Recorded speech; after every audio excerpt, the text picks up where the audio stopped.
Kim Kardashian has had enough. This complete disaster of Prince Harry and Meghan Markle has made them more toxic in Hollywood than they already were. She wanted to be seen, but not like this. It was meant to be another glamorous night for Meghan Markle and Prince Harry. A soft glow returned to Hollywood's inner circle after months of public silence and frosty headlines. The setting? Kris Jenner's 70th birthday party, a Bond-themed bash dripping in money, status, and surveillance. Paparazzi outside, drones above, and production cameras nestled between crystal chandeliers. The kind of party where the lighting is strategic, and your dress might end up as Hulu's next thumbnail. But by the end of the evening, Meghan had done what even Buckingham Palace couldn't quite manage. She made an enemy out of Kim Kardashian. According to multiple sources close to the Kardashian inner circle, what happened behind the mirrored walls of Jenner's Calabasas estate wasn't just another celebrity snub, it was a full-blown image control disaster, and it might have finally closed Hollywood's gates on the woman once touted as America's princess. So what went so wrong? Let's rewind to the start of that evening. Hours before the Kardashian birthday event, Harry and Meghan were all smiles at the Baby 2 Baby Gala, posing with Serena Williams, Meghan Trainor, and even exchanging air kisses with Paris Hilton. Their photos made it to the wires in minutes. Meghan, dressed in her signature monochrome, leaned confidently into the cameras. Harry, ever her accessory, looked polished and unbothered. But when it came time for Kris Jenner's celebration, a high-octane affair thrown by none other than Jeff Bezos and Lauren Sanchez, things took a sharp turn. Despite the media circus surrounding the gala, reports surfaced that Meghan and Harry had ticked no on the event's photographic consent form, a standard document now used at major celebrity gatherings. The purpose? To allow guests to opt in or out of being featured in event footage or social content. This wasn't new. In fact, sources from the Kardashian media team confirmed that over 150 guests signed the same form, including the likes of Justin Bieber, Hailey Baldwin, and Katy Perry. Most ticked yes. Meghan and Harry, however, insisted on privacy, a curious demand, especially considering their recent red carpet appearance mere hours earlier. It's not just about ticking a box, one Hollywood publicist explained. When you walk into a Kardashian production, you are agreeing to be part of the machine. That's the trade-off. You want the exposure, you follow the rules. Meghan wanted the glow, but not the glare. What happened next, insiders say, ignited the quiet fury of Kim Kardashian. Meghan not only declined to film a short birthday greeting for Hulu, a request extended to all A-listers in attendance, but later had her team request that any footage or photos featuring her and Harry be immediately deleted from the internet. Even from Kris Jenner's official channels, that was the final straw. Kim was livid, said one guest who attended the event. She felt like Meghan showed up acting like she was royalty, literally, like the party should revolve around her. But this was Kris Jenner's night, not Meghan's campaign launch. Within hours, internal communication within the Kardashian PR team changed. Meghan and Harry would not be featured in the Hulu episode recap of the event. Their appearance was to be cut, and Kim, known for being image-conscious but rarely confrontational in public, gave the silent signal that everyone in her camp understood instantly. Meghan Markle is no longer welcome. It wasn't just a snub, it was a signal. Within 48 hours of Kris Jenner's glittering 70th birthday bash, the story that began with a ticked box on a consent form had exploded into a full-blown Hollywood humiliation for Meghan Markle and Prince Harry. What should have been a simple off-camera night out morphed into a digital firestorm, complete with reaction videos, savage memes, and one particularly unfortunate photo of Harry that went viral for all the wrong reasons. Because the photos did leak, albeit briefly. A Kardashian team member mistakenly uploaded several behind-the-scenes shots to a backup media folder connected to a Hulu preview account. And that's when the internet pounced. In one now notorious image, Harry was caught mid-glance, eyes lingering awkwardly on Kris Jenner's cleavage, drink in hand, with what one Reddit user described as the expression of a man who just realized he's in the wrong Netflix show. Within hours, the hashtags #PrincePeep, #HuluHarry, and #Megxit20 were trending across TikTok, X, formerly Twitter, and even Instagram meme pages, usually reserved for Bachelor recaps. And Meghan? Her image didn't fare much better. One short video clip captured by a party guest's phone before being quickly deleted showed Meghan brushing off a Kardashian producer's polite request for a short video message. Her tone wasn't rude, but it was clipped, controlled, regal, almost. "Not tonight, thank you," she said, glancing past the camera with a look that screamed curated detachment. For Calabasas, it might as well have been a slap. Meghan acted like Buckingham Palace had arrived, one party insider commented. But this wasn't Windsor. This was Kardashian country.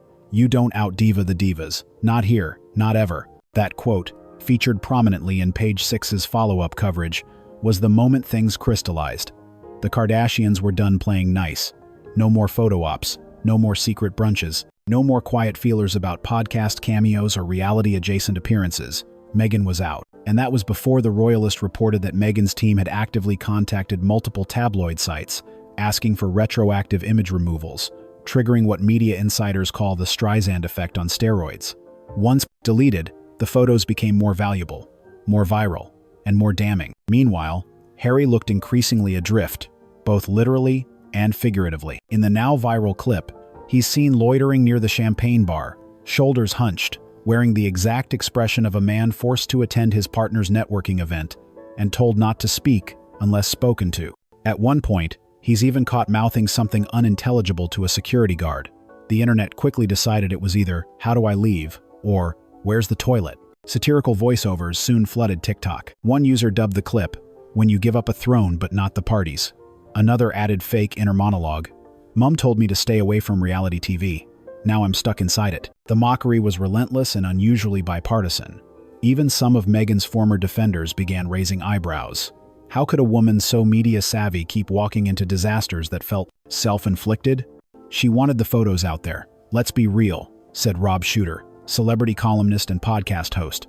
But the moment they didn't fit her narrative, she panicked. That's not how Hollywood works.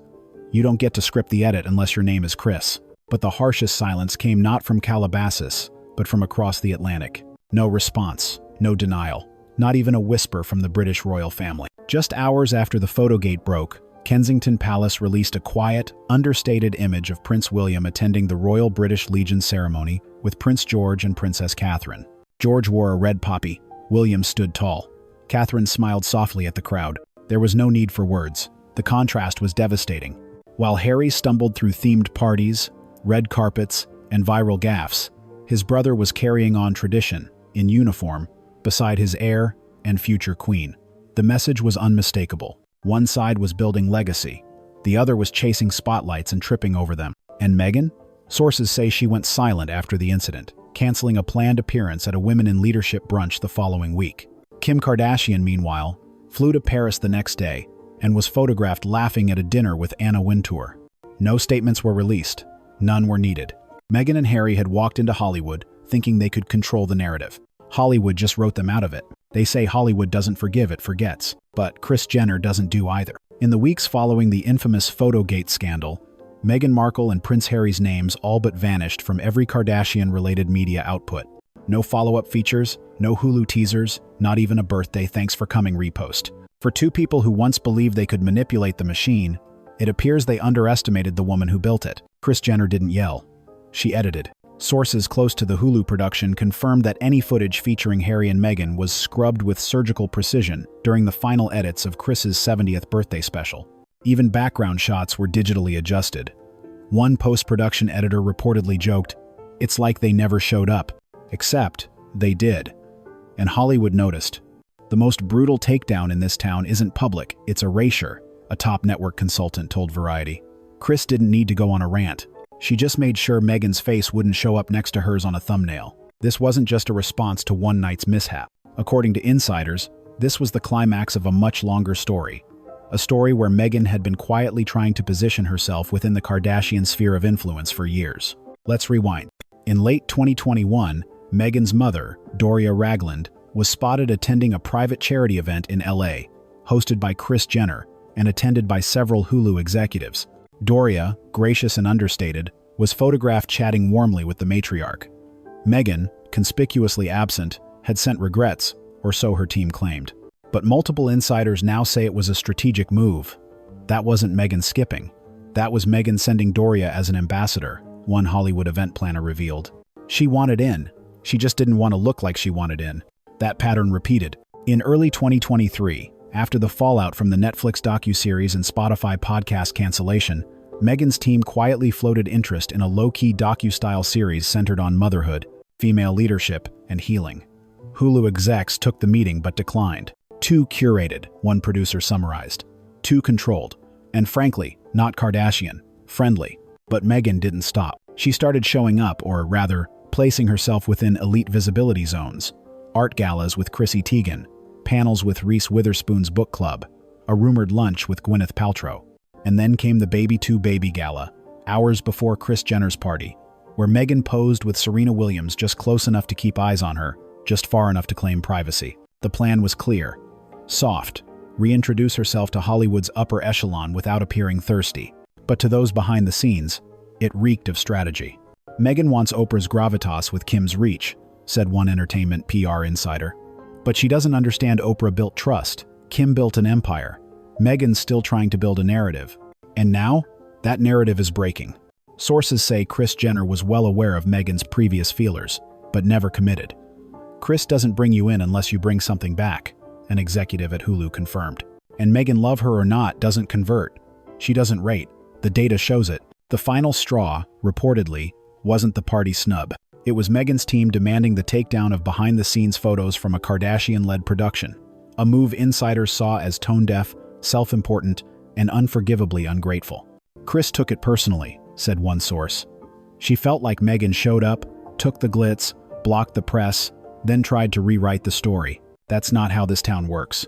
You play, or you go home. Now, doors are quietly closing. A speaking engagement Meghan had planned with a top women's business summit was postponed indefinitely. A designer collaboration hinted at in late summer is no longer active, and a talent agent who once proudly represented her projects told Page 6, "We're exploring other directions for 2026. Behind all this is the chilling truth. Hollywood has started treating Meghan like a liability. But perhaps most stunningly and most symbolically was the reaction from Meghan's once biggest champion, Oprah Winfrey. According to one well-placed source, Oprah was deeply disappointed by the Photogate mess and the headlines that followed. She didn't say it publicly, the source noted, but she made it clear. This isn't the Meghan she first backed. And so, as Kris Jenner's Hulu special rolls on without a trace of Meghan or Harry, the message is unmistakable. Meghan tried to step into the Kardashian spotlight. Now she's in its shadow. The world saw a smirk. The palace saw a pattern. It was just days after the Kardashian fallout had reached full boil when new footage emerged, shaky, grainy, but unmistakable. Prince Harry, visibly dazed, stepping away from the party crowd with glassy eyes and a slow, awkward gait. No security in sight, no Meghan at his side. Just him, illuminated by the flashing lights of partygoers recording from a marble staircase. For many, it was just another Hollywood clip, swallowed by the churn of celebrity content. But for those who still cared about the monarchy and those who still remembered Harry as a royal, it was a devastating image. Not scandalous, but sad. He looked lost, one British broadcaster whispered during a live royal panel, as though even he no longer believes in the script. Hell. Inside palace walls, the silence remained ironclad. No briefings, no rebuttals, not even off-the-record whispers to trusted columnists. But royal aides, speaking anonymously to UK papers, described the mood at Clarence House in Kensington as quietly resolved. They no longer view this as a family matter, one source noted. It's a reputational collapse. He's made his bed. And yet, even for seasoned royal watchers, there was a palpable sense that Harry was no longer just a man outside the system. He was a man outside of his own story. In Montecito, neighbors noticed something else. According to one staffer from a private wellness retreat nearby, Harry had recently inquired discreetly about off-grid options. He seemed tired, the staffer shared. Not just physically, existentially. Like he was trying to remember who he was before all this. And Meghan? She had gone underground. No new podcast episodes, no interviews. Her team canceled a scheduled Zoom appearance for a women's philanthropy panel, citing unexpected travel. But sources close to her team claimed otherwise. She was blindsided by how fast the Kardashian circle turned. She thought her message would override the optics. But optics are everything in California. Once you're deemed unrelatable, you're out. And Meghan's relentless attempts to control the story from Netflix edits to consent forms at Kris Jenner's party had finally reached their tipping point. Even the allies were shifting tone. Page 6, once a soft spot for Sussex spin, began referring to her as former royal, in quotes, subtle but sharp. The New York Times ran an op-ed titled, "When Archetypes Become Archetypes, The Fall of a Media Queen," slyly mocking the high-concept branding of Meghan's projects versus the increasingly chaotic reality around her. Even People magazine, Her once favorite American media refuge ran a lukewarm headline about Meghan and Harry keeping a low profile amid shifting media tides. The Sussexes were no longer hot. They were awkward. And Hollywood hates awkward. Meanwhile, Meghan's previous efforts to merge into elite philanthropic and political circles were now being reassessed by several nonprofits. One insider at a high-profile children's fund admitted, "We didn't expect this level of controversy to follow her everywhere. She brings attention, yes, but not the kind that helps us." Even Spotify executives, still stung by the termination of their $20 million deal with Meghan last year, reportedly passed on a proposal from her team for a redemption-themed audio series. "She misread the room," a top audio executive explained. "She keeps trying to control the platform, but every room in Hollywood already has its own director." But the most telling sign of all came from London, quietly and symbolically. On the same weekend, Meghan's last public project page was removed from her official website. The royal.uk biography of Prince Harry was updated. A single line change. Nothing aggressive, nothing mean. Just this. The Duke of Sussex, who no longer carries out official duties, resides in the United States with his family. No link, no section, no reference to projects. The man once known as Captain Wales had become a digital footnote. To insiders, it was the royal version of closing the file. "They've accepted that he's gone," one aide explained. "But they're not taking the damage anymore. Whatever happens to Harry now, it's no longer their responsibility." Even the public mood in Britain had shifted. A recent YouGov poll asked respondents if they would welcome Harry back into the working royal fold. Only 18% said yes. A shocking 62% said no, not unless Meghan was no longer in the picture. One comment, left on the Daily Mail's front-page Photogate feature, summed it up perfectly. "He left for love. He stayed for ego. And now he's lost both." Back in Montecito, the shutters remained drawn. Paparazzi camped outside with long lenses, hoping for a shot of the couple walking their dogs or picking up groceries. Nothing came. Except silence. Silence and distance. The kind of distance you can't tick off on a consent form. The kind that grows, slowly, between a prince who once walked behind his mother's coffin and the palace that finally stopped waiting for him to come home. It ended not with a scandal but with a press release no one picked up. 3 weeks after the Kardashian fallout, Meghan Markle's team issued a quiet announcement. No press conference. No glossy cover reveal. Just a carefully worded digital memo.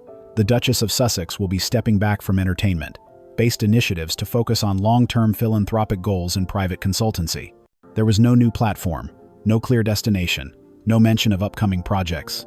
Just distance, again. And while the official language painted it as refocusing, those close to her knew it for what it was. A controlled retreat from a Hollywood that no longer welcomed her as its own. She thought she could reboot, one LA executive said. She thought a clean break from glitzy events would buy her some moral high ground, but by this point, even that felt performative. The truth was harsher. Every room she entered now came with skepticism. Every collaboration request was met with hesitation. Even brands that once courted her name, clean beauty labels, feminist book clubs, digital well-being startups had moved on. They wanted resonance. She carried residue. And yet, Meghan wasn't the only one recalibrating.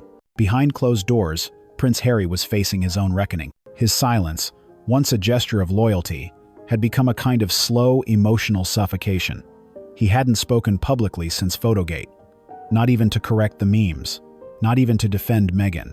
But those closest to him, what few remained, said something had shifted. "He's been asking different questions," one old army friend revealed.